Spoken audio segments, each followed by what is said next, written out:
So in this video, I have brought a question from JEE Advanced 2019 of paper 2. तो चलो देखते हैं, इसमें मिरर है, फोटॉन्स का इंसिडेंस है और कुछ स्प्रिंग मास सिस्टम है, मतलब कंबाइन किया है टॉपिक्स को, और JEE एडवांस में तो ऐसे होता ही है। तो लेट्स सी द सॉल्यूशन। तो क्वेश्चन है, अ perfectly reflecting mirror mass m mounted on a spring constitutes a spring mass system of angular frequency omega. We know जो spring mass system होते हैं उसमें कुछ ऑसिलेशन रहता है, तो उसकी जो फ्रीक्वेंसी है वो उन्होंने ओमेगा की दिया है, सच दैट ये 4 ओमेगा बाई एच का जो प्रोडक्ट है, it is 10⁻24 metre inverse square with h is the Planck constant, n is the photons, अच्छा, n photons of wavelength lambda strike the mirror simultaneously. n photons हैं, इतनी wavelength के सारे एक साथ इंसिडेंस हो रहे हैं at normal incidence such that the mirror gets displaced by 1 micrometer. तो जब ये स्प्रिंग से कनेक्टेड है, यहाँ पे जब photons आए तो it is displaced by 1 micrometer, right? तो if the value of n is so and so, then what is the value of x? Spring को हमें कंसिडर करना है मासलेस। तो अभी देखो क्या है इसमें, अभी जब लाइट इंसिडेंस नहीं हो रही है, ये मेन पोजीशन पे, मतलब इक्विलिब्रियम पोजीशन पे है। अब यहाँ पे जब इंसिडेंस होगा तो बिकॉज ऑफ द इंसिडेंस, और ये परफेक्टली रिफ्लेक्टिंग है, तो फोटॉन्स ऐसे आएंगे और फिर ऐसे रिफ्लेक्ट हो जाएंगे। तो इसकी वजह से हमने रेडिएशन प्रेशर पढ़ा है, हमने ट्रांसफर ऑफ मोमेंटम पढ़ा है, तो यहाँ पे मोमेंटम फोटॉन्स का चेंज हो रहा है। तो because of that this is going to get momentum, और इस मोमेंटम से ये फिर धर जाएगा। तो मेन पोजीशन पे जब ये है तो वहां से कितना डिस्प्लेस होगा ये, तो ये डिस्प्लेस होगा बाई 1 माइक्रोमीटर, ठीक है, और वहां पे जाकर के फिर इसकी स्पीड हो जाएगी 0। So it is like from mean position it is going to the extreme. अब हम अगर इसका यूज करें, ओमेगा जो गिवन है हमें, हम उसका यूज करें, तो यहाँ पे क्या होगा, मेन पोजीशन पे कुछ मैक्सिमम वेलोसिटी होती है, और उस मैक्सिमम वेलोसिटी के साथ वो डिक्रीज होती जाती है, फिर ये एक्सट्रीम पे जाता है, वहां रेस्ट पे आ जाता है, राइट।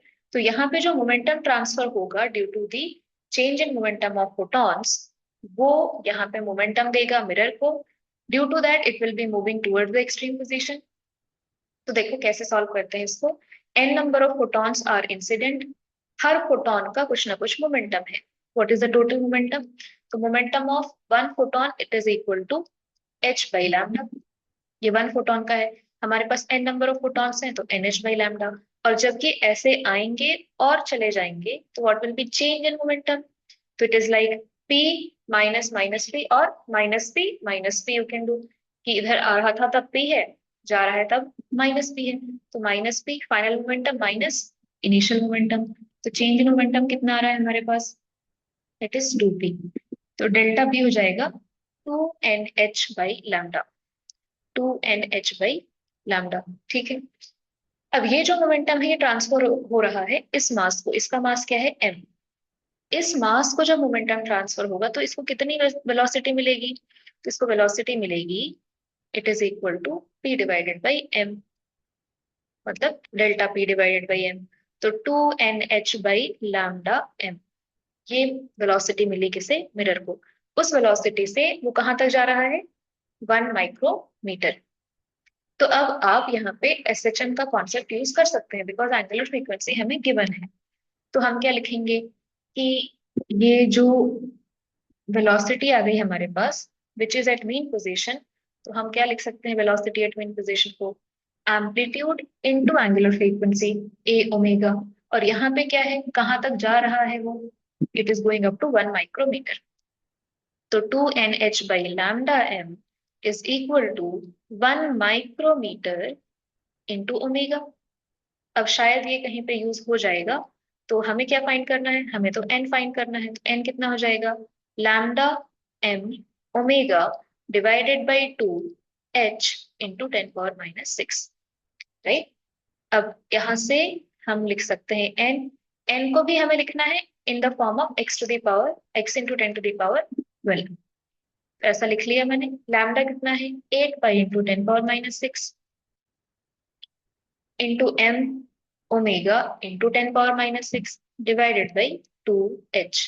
अब अगर आप ध्यान से देखो तो हमारे पास क्या है, 4 पाई m lambda by h, 4 pi m lambda by h। और वो कितना गिवन है हमें, 10 पावर 24। तो ये हो गया 10 पावर 24 -6 इज 10 पावर 12। इक्वेट करो, कंपेयर करो, x इज इक्वल टू 1। तो ये इजी क्वेश्चन है जे एडवांस का, नॉट दैट डिफिकल्ट। अगर आप सफिशिएंट नंबर ऑफ क्वेश्चंस करके बैठे हैं तो आपको आइडिया लग जाएगा कि कैसे सॉल्व करना है। ठीक है, if there is any doubt कहीं पर भी, प्लीज लेट मी नो।